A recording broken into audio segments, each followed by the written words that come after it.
What is going on, everybody? Welcome back to the channel. Aftersound here, bringing you Splinterlands content every single day. We also stream right here on this channel as well as on Twitch, so make sure you come by and say hello. This video is also brought to you by my music, which is available anywhere you stream music under the name Aftersound. And I do have a new song out recently called Don't Forget About Me, the Supernova version, so check it out. Let me know what you think, and I appreciate the support. All right, guys, there was a land update this week. I mean, it was just lost in the mix of Conclave Arcana coming out, the pre-sale ending, and then the Town Hall.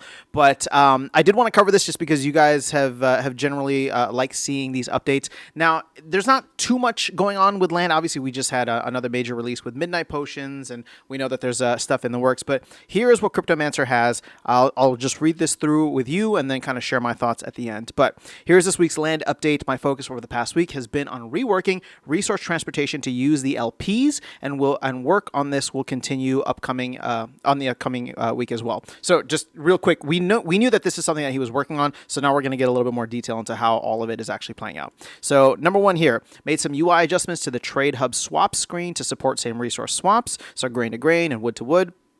Refactored swap math code so it can be shared by both the Trade Hub swaps and resource transfer screens. Number three, hooked pool output estimation into the resource transfer screen and updated fee tooltips on that screen. 4, added a new API to fetch pool data for the resource transfer screen. 5, added market fluctuations input box to the resource transfer screen so you can set allowed slippage in the same way as the Trade Hub swaps screen. Number 6, hooked the swap blockchain op up to the resource transfer screen. This will replace the existing op. However, the old op will still be used for moving grain from the player's inventory into the land economy.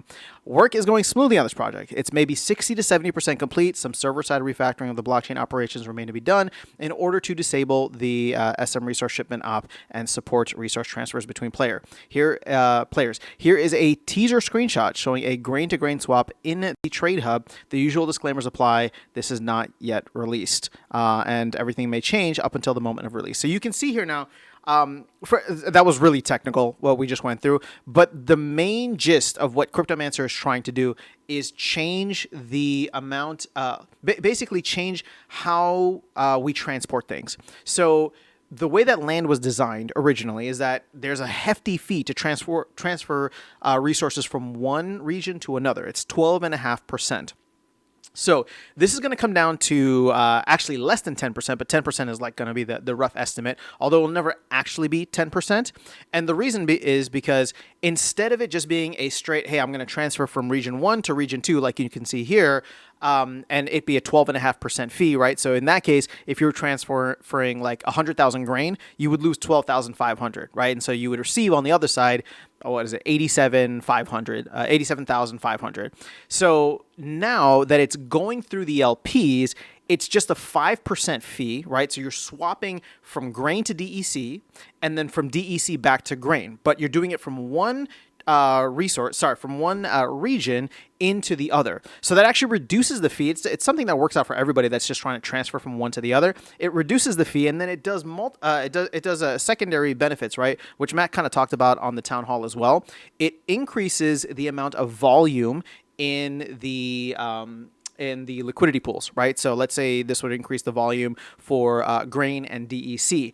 It increases the amount of fees because that volume is there, and it also burns that DEC. Now, this stuff would have been burned anyway, so I'm not too, like, it's not like this is going to be too much of a value add, but it does burn DEC instead of grain, and that's where it becomes important, right? Because before, let's say you were just transferring grain from one side to the other. Well, now you're that would burn like 12,500 grain, right? In this specific scenario. In the future, when you do this swap, half of the burn will be grain, the other half is going to be DEC. So we're going to start to get more DEC burns in the long run for anybody just transferring. How much is this used? I don't know. I mean, I have stuff that's in different regions, but I've never transferred from one to the other. That fee is just too much for me. So I just either try to become self-sufficient in one, or I just use it to like sell and back into DEC and whatever the case is, right? I'm never transferring from one side to the other. I'm sure that's not the case for everybody. I'm sure other people out there are doing this. I don't know how much, like, basically, this is a good thing to do. So I'm not trying to hate on it, right? Like, I think that this is a way better way to offer transfers because it just has so many secondary benefits. But how much is it used right now? I don't know. How much will it be used in the future? Maybe more. Maybe if this is easier. But I would really love to see this get done sooner rather than later. He said he's 60 to 70% done. And I don't know how much more work needs to be done on this. I mean, he finished Midnight Potions obviously just like a week or two ago. So hopefully this can be done in the next week or so. I'd love for him to get started on Conflicts and then Revival Potions and whatever else that they have for land. But this seems like something that Cryptomancer just wanted to fix. Is more like not even necessarily a quality of life thing, but it just makes sense. So if this is like a moment to breathe for the team, and he's just going in and doing that. It's not a terrible use of his time. I just don't know how relevant it is right now. Although I would love to be educated on just how much DEC it could start burning. Again, that would always be beneficial. So the only thing that he puts here is that, yeah, he talks about the fact that it's like, it doesn't exactly work out at 10%. The math is still 5% from grain and then 5% from that new amount that you get in. So total fee ends up being less than 10%. So overall, for people that need to swap around, it's going to be better for you. You're going to save significantly more, and it's going to be better for the ecosystem. It's going to be better for liquidity providers, and it's going to burn more DEC. So all in all, that is what is being worked on for land right now. That is your update for this week, and hopefully we'll get more information from Cryptomancer next week, as well as what he might be working on in the future once this is done. But that's all I got for you guys in this video. Let me know your thoughts in the comments below. I'll catch you all in the next one and see you around the game. Take care.